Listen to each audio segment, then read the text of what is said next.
From Kuala Lumpur, Malaysia, this is the BBC World Service. This multi-ethnic, multiracial nation has gone from rural poverty to urban affluence in 2 generations. It trades with China and the US, but as they clash, which way will it turn?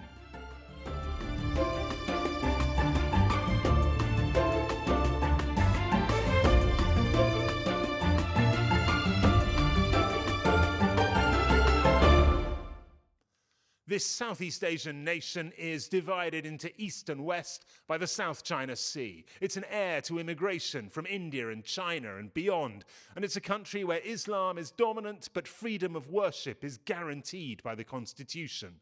Modernity has come at a rush to Malaysia, but growth has brought many questions. How to distribute the riches more equally, how to govern without the stain of corruption, and how to navigate the clash of the great powers, China and the US.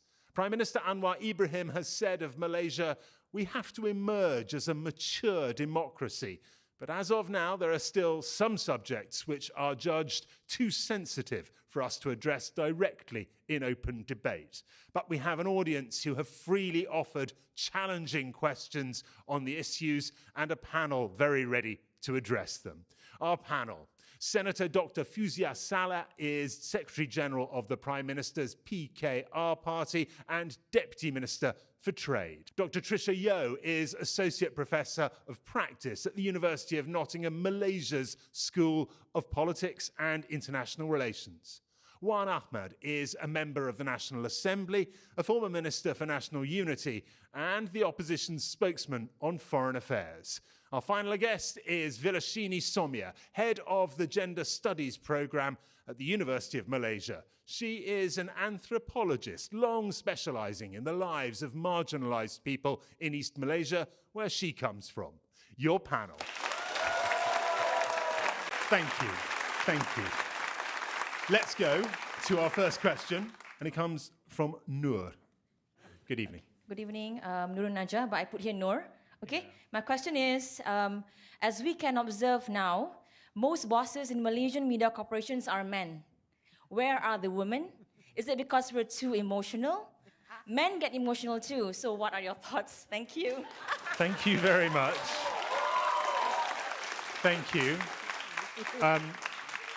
I'm delighted to say the Director of News at the BBC is a woman, although the Director General is a man. 14% of seats in Parliament here in Malaysia are held by women, and women have a much lower workforce participation rate.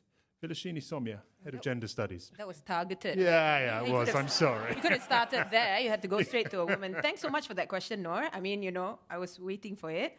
Fair enough. I mean, this obviously is the conversation we have all the time, right? Where are the women, right? I also understand what the reality is. The reality is you got to go home, cook for your husband, cook for your wife, press his pimples out, right? Go and do, your second job, your second hustle on what do you call your online job, and so on and so forth. And the triple burden of living just consumes you. And this is why we can't get 30% in, which, by the way, is a number that I hate. Personally, I hate. So 30% in Parliament? 30% in Parliament, 30% anywhere. The moment you put that number, it's going to be a problem, because it also means to say my 100% is equivalent to your 30% participation. Would you like to see sort of formal policies like affirmative action? Of course. You would like to see that? Of course I would like to see that. Thank you. I am going to come to the audience on this. I warn you now. I'm going to go to the lone man on our panel, Wan Ahmad. What are your thoughts? Where are the women? Well, if you were to notice, the numbers of female students studying in higher educations in Malaysia are outnumbering the male. Maybe the opportunities in certain sectors are quite limited, especially politics. Some of the reason they gave, especially in rural areas or in conservative area, if you feel a woman candidate, the chances of winning might be lower than the male candidates. So this must be corrected. With what? Education. Education to the masses that women and female and male politicians or assemblymen or assemblywomen in that matter are equal in their abilities. Okay, thank you very much. Hold on, Johnny. I really need I'm to going to go to the other members of the panel first, Vilashini. Okay. I just really. Just let the other members I'll let of you the get panel away have a with word this for first. 5 seconds, okay? I promise I will come back to you, okay? I promise. Trisha. So I think that there are extremely high barriers for women to enter politics. The political culture is really not something that, in Malaysia specifically, that women can actually endear themselves to. The politicians, the real conversations and the real meetings happen at night when the women are supposed to be home taking care of the children and cooking and taking care of the home. The cost of politics is very high. Campaigning costs are very high. And of course, this one goes without saying across the board, not just in politics, but also the support system. Malaysia is amongst the lowest returning rates of women to work. So we have a high rate in the 20s, but once women have children and you have a home to take care of, they don't come back to work. I'm very proud to say that I have a strong support system. So thank you to my husband, who's somewhere here, and my family to allow me to do the work that I'm doing and to be here tonight to be with you. Thank you. Thank you very much. And we thank your husband too. Thank you very much.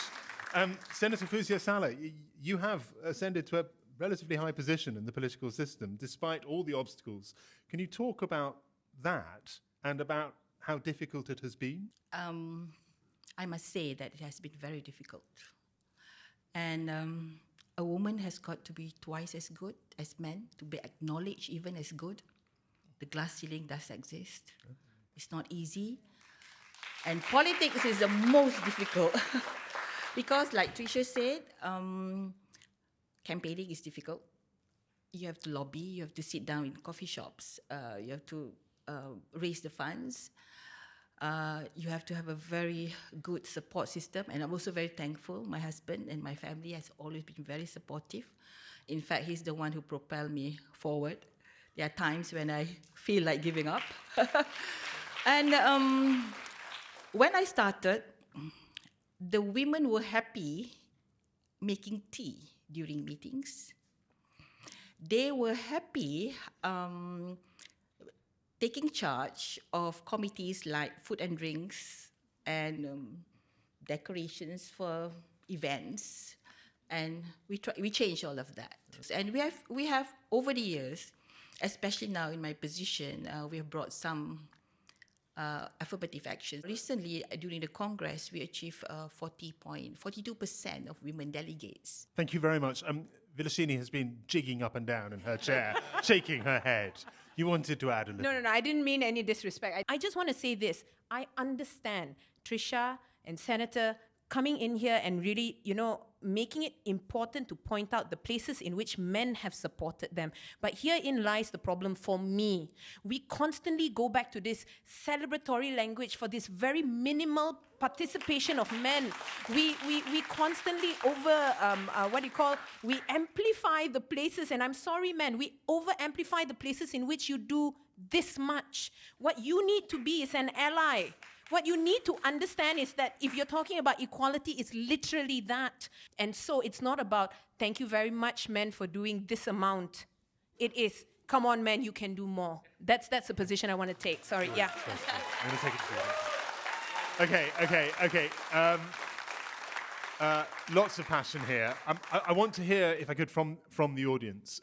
Noor, can I start with you? You asked the question. I've been working with the PR consultancy before this. I work a lot with a lot of media conglomerates, media corporations. A lot of bosses are all men.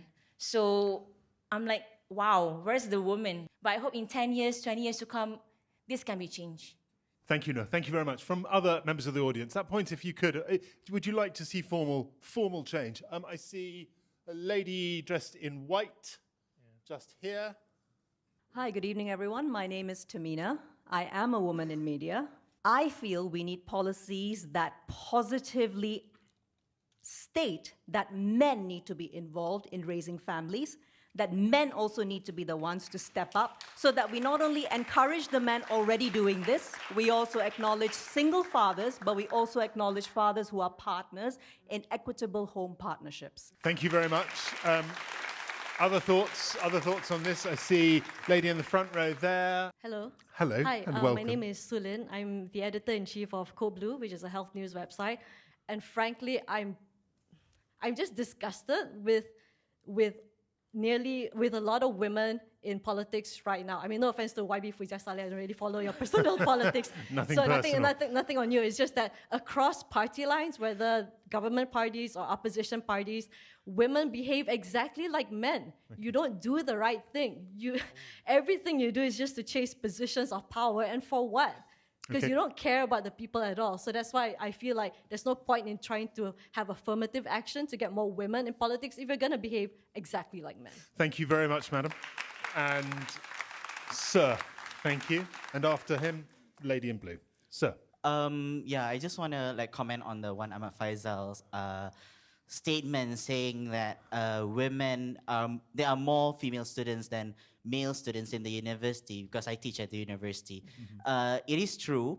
So the reality is that when we have more women graduated from the university and then they go into the workforce, etc., they are paid lower than their male counterpart, and that makes them feel disinterested to pursue working and decided to choose being a housewife and etc. Okay, thank you very much. Lady just there, if you would. I'm Hazween, and I tend to agree with the lady in front of me just now. I'm also in media. I have my own show. My head of current affairs and news is also a woman, very powerful. So I don't think that it's a problem about getting women into the workforce.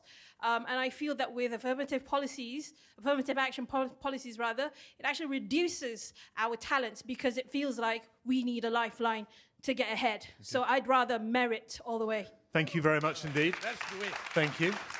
We are going to go straight on to our next question, and it comes from Hema. I hope I've pronounced that correctly. Hi, I'm Hema. Close. Forgive me. Very close. So my question is, what are your thoughts on the significant disparity in wealth between the T20 and the rest of Malaysians? And just to clarify, the T20, the top 20%? The top 20 bands. So we've got 3 bands in Malaysia, and this is the top 20 versus the rest of us. Thank you very much indeed. Thank you.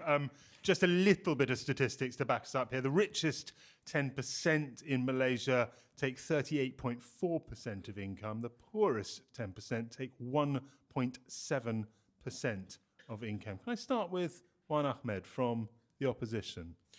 Well, I think one of the major issues would be the problem of access to resources, especially education. Those who being raised in the rural areas, like in my constituency, compared to those who study here in Klang Valley, are definitely having different access to quality education in terms of teachers, materials, and support system. So until and unless those gaps being addressed, we will always face these issues of class war between those who have and those who have not. Yeah, and thank God. I mean, for the past 50 years at least, the government, this credit goes to the Barisan Nasional government. They had managed to at least reduce those gaps through the new economic policy. It might not be perfect, but at least it worked to a certain extent, because I'm part of the recipient of those policies. And the new economic policy, for those that don't know it, but was of a policy course, that particularly favoured what are sometimes called ethnic Malays, who were economically disadvantaged previously. Yeah, but of course, economy is not static. Things have changed. We have new challenges ahead, and definitely those gaps have been is getting wider in certain aspects. For example, in technology. So, when it comes to these sort of issues, I believe the government has to come up with a policy to address those gaps. Thank you very much, Tricia Yeo from the Department of Politics in Malaysia here. The question is about significant disparity of wealth. One answer, education, but there are also structural solutions, aren't there, as Yes, so our household debt to GDP ratio in Malaysia is among the highest in Asia Pacific, all right? So it's about 69.3%. But beyond that statistic, what constitutes the debt? Where are Malaysians' debt? Where does it come from? Mostly comes from loans, right? Loans for housing, loans for motor vehicles. So the question for me would be, is there a better question to ask about policy around the price of automobiles, which, by the way, Malaysia has very highly inflated costs of vehicles, and housing. Housing policy is something that really needs to be addressed as well. Okay, thank you very much. Senator Fuzia Saleh, Minister of Trade and Cost of Living. One of the findings when we got into government, or we knew about it even before that, was that we have difficulties of identifying where they are, who they are, what they need. We do not have one data center. Can I make this may sound like a cheap political point, and I'm really not trying to make that, but some people would say when you have the richest 10% taking almost 40% of income, if you taxed them more, you could redistribute that money to poorer people.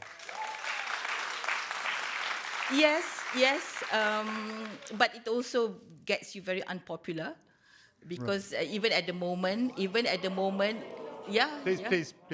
But I do believe that we do have, and even the Prime Minister believes that it should be shared equitably. Yeah, there should be the richness of the nation should be shared equitably between the people. Thank you very much indeed. Vilashini Somia. If majority of the people are going, falling into insolvency because of these loans of buying motorcycles and cars, it is also speaking to this larger problem of mobility. These are people who are immobile, who must get somewhere to keep their family alive. You can't even, public transportation, right? And not only that, you can't even walk on the street without, imagine if you have a waitressing job and you can't afford the bus and you have to get there and you're sweaty, right? That doesn't send a good signal. And these are the realities for many people.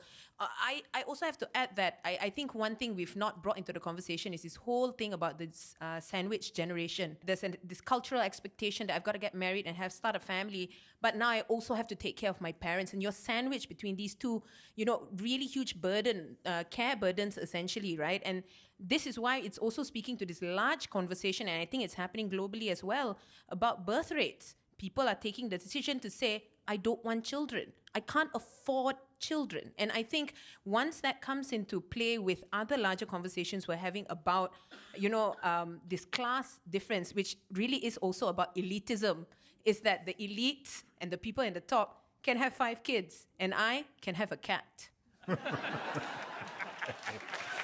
Thank you very much. On that feline note, we'll move on to our next question. It comes from Roshini. Hi, my name is Roshini Mukaya, and I have a question in regards to Malaysian identity. This is something that I personally have been struggling with. My question is, how do you reconcile the ideals of Malaysia being a diverse, democratic, secular country versus the reality of Malaysia versus Malaysia's status quo prioritizing Malay Muslim hegemony? Thank you. Thank you, Roshini. And we will come back to you after we've spoken to the panel on this. I should say this is one of the few states in the world where the special position of an ethnic group is named in the constitution and where rights and privileges are entrenched in law for that group, often referred to as the Bumi Putera, forgive me, also translated as the sons of the soil. Vilashini Somia. Oh, so I get to start this first. Yeah, you can start this one. Go on. That's great. I'm sure you've got 1 or 2 thoughts. Put the minority on the spot first, why don't you? A low blow. Go on. Roshini, thank you for that question. I think it's safe to say that I'm the only person on this panel who is like you, a biracial, maybe more than biracial person, that is often sort of phrased as an in-between person, right? And I get it. My concern with the way in which we constantly talk about identity in this country boils down to a very important national word, tolerance. We've heard this word since I was a child. There's this thing, tolerate, tolerancy, we call it in Malaysia. And I have a huge problem with that. I tell my students this all the time. Would you tell your girlfriend, I tolerate you? You won't, right? And I think therein lies the problem for me. And I say this as a person who has an Indian father, an indigenous mother, who was born in Sabah, who is a woman, who lives her life as plus size, right? And I think that there is a lot to be said about this, because I constantly have to mask and try to fit in something that is in a sphere above me in order to survive this country. So I think, on a global level, we want to talk about identity as a way where it's celebratory. There's a kind of a happiness about reclaiming your agency and your identity, but that's easier said than done. And I think if there's a way for us to sort of mitigate that without constantly feeling so afraid of, injuring the feeling of those who are in power, members of the status quo, it would be an easier conversation. Okay. Let me go to the Minister of Trade. I will start by saying that more than 10 years ago, the Prime Minister, the President of my party, introduced one policy, which is called needs-based policy rather than race-based policies. And it is a process to make people understand that it is not their right just because they belong to a certain group of people, but it's because they need. So if a Malay gets a 10% discount on buying properties, what about the Indians who are poor? Why does the Malay who have higher earnings enjoy the same benefits? So it takes, we need to reorientate the thinking. Thank you. I spoke in the introduction to the programme about some sensitivities, and it is the case that debate on what are called the 3 Rs here, and that is the royal family, race and religion, is extremely limited if it exists at all. We are treading on very sensitive ground. I understand that. I respect that as well. But we obviously want to have a free and open discussion around the question that Roshini has asked. Trissa Yeo. Let's address it, right? Article 153 in the Federal Constitution provides for the special position. So I think a lot of people, including policymakers, by the way, get confused about what the term actually says. So it is special position. It is not special privileges. I think that Malaysians have lived too long under the shadow of 13 May 1969. And we have not, 13 May 1969 were racial riots. So my point is that let's have some kind of a truth and reconciliation commission, the likes of what South Africa did after apartheid, because we need to close that chapter finally. Thank you very much. Thank you. And I apologise if I'm hurrying our panel along a little bit. We are short of time and with lots of questions. Wan Ahmed. Malaysia was not born or was not forged in a vacuum. Malaysia was a nation state that was given birth during post-colonial era of decolonization of the British Empire. And prior to that, Malaysia was ruled by the Malay Islamic sultanates. Do you reject Roshini's phrase, Malay Muslim hegemony? I would reconfigure the word hegemony. I would rather use custodianship. Why? Because, yes, custodianship means you are the majority race. Your role is to ensure peace and harmony of the nation. Meaning it's a burden, it's a responsibility rather than a privilege. And also as a Muslim leader, we were not taught to be tolerant.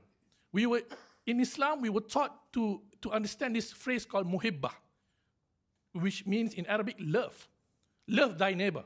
Thank you very much indeed. I'd like to go back to our questioner. Thank you. First of all, thank you everyone for your kind remarks.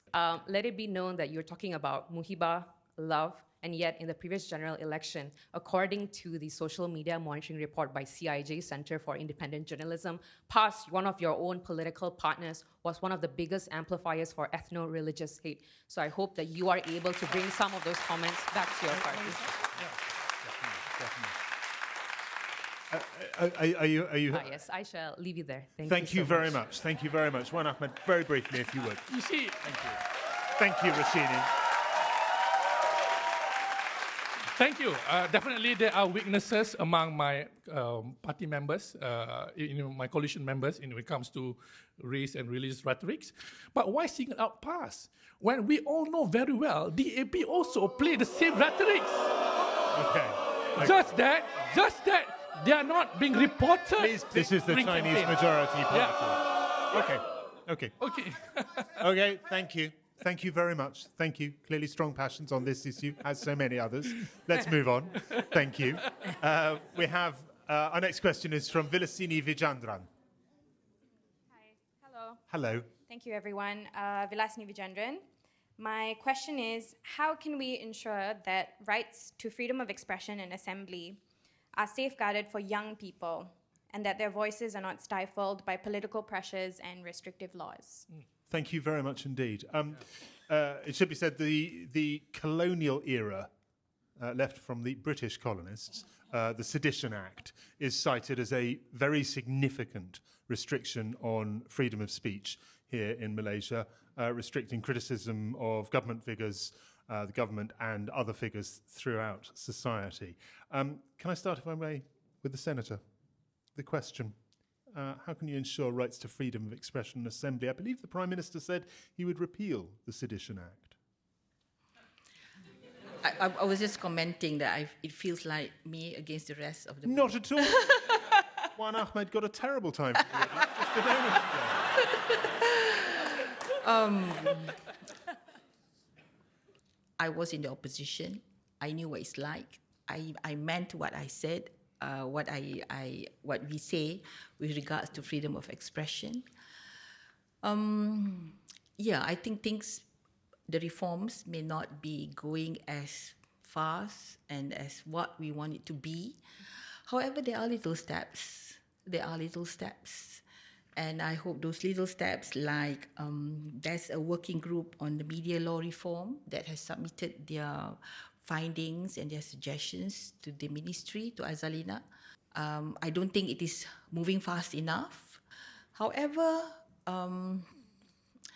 the manifesto from each parties are not necessarily the same. You are in a coalition government. We are in a coalition government. It's the first time Malaysia entered into a coalition government.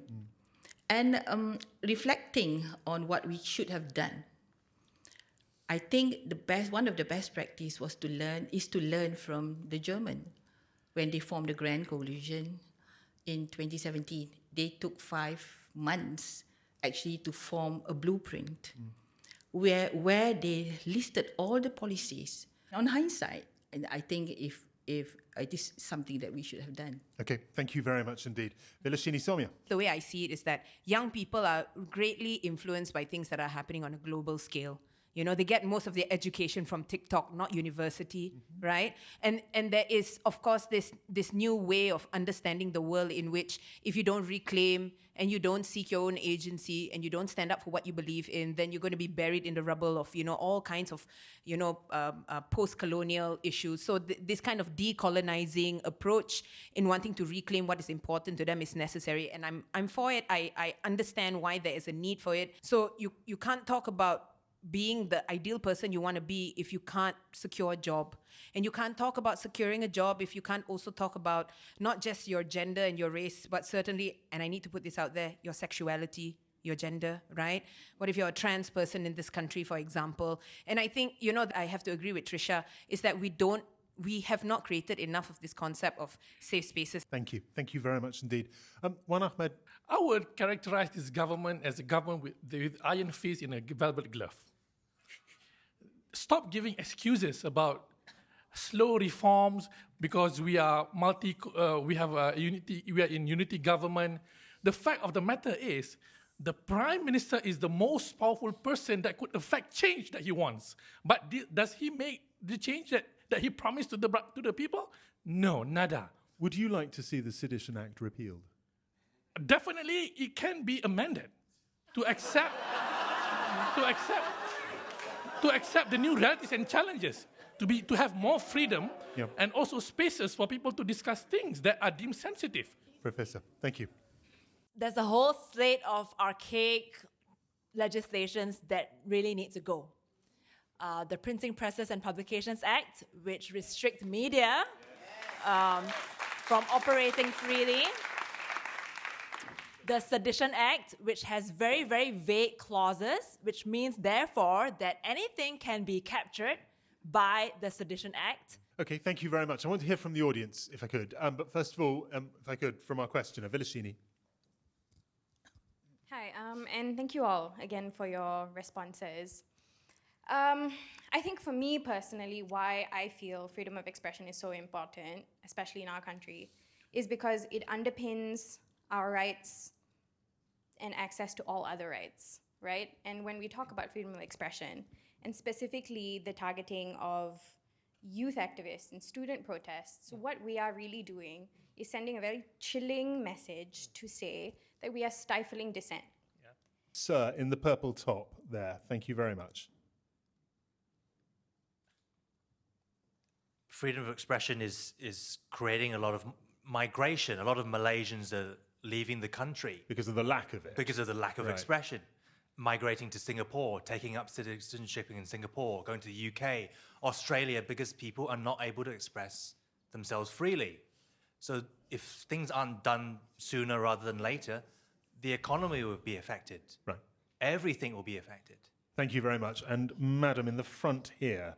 And in Malaysia, we have many controversial issues that are very sensitive. And we are not allowed to talk about it publicly. We have racial sensitivity and especially religious sensitivity. I would love to have a discussion with a Malay Muslim about his religion and my religion. I mean, we just have a talk, you know. But that is not allowed because the laws in the country say proselytizing, something like that. Yeah. It is illegal. It is, you can be imprisoned. You can disappear. You can be kidnapped for what they say, preaching to Muslims. But we just want to start with dialogue because, you know, if we can't talk about things that's sensitive, if we have to keep quiet and just tolerate the situation, it's never going to be solved in the end. Thank you very much. Thank you for your question. Thank you for your thoughts. Thank you very much for that. We're going to move on to our last question, and I'm going to tell the panel now. They have very, very short answers, okay? I will be very strict about this. It comes from Shah. My name is Shah. My question is, political parties make promises, and they're often broken promises. Can the government enact a law to make political parties accountable for their promises? Thank you.